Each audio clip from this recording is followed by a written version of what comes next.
C'est l'histoire incroyable de ce journal. En 1904, Albert Corret, un marathonien originaire de Meursault, remporte une médaille d'argent aux Jeux Olympiques, ce qui ferait de lui le premier médaillé olympique français.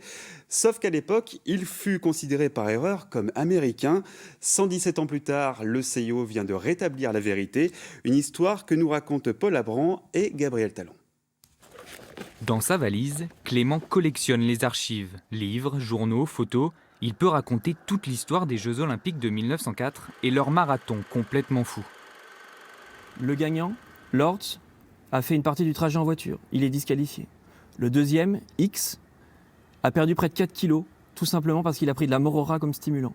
Le troisième, Corret, est considéré comme américain. Et non, il n'est pas américain, il est français et il est né à Meursault. Pourquoi alors les États-Unis ? Parce qu'Albert Corret a déserté l'armée, parti refaire sa vie en Louisiane. C'est là-bas qu'il s'inscrit aux Jeux et remporte 2 médailles d'argent sous ses couleurs d'adoption.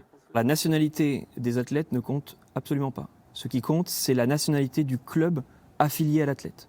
Ainsi, Corret, certes français, mais concourant pour un club américain, est considéré, sa victoire, comme une victoire américaine. Sur le site olympique, son nom apparaît donc avec le drapeau américain et la mauvaise orthographe, ce que va modifier le CIO 116 ans plus tard grâce aux recherches de Clément.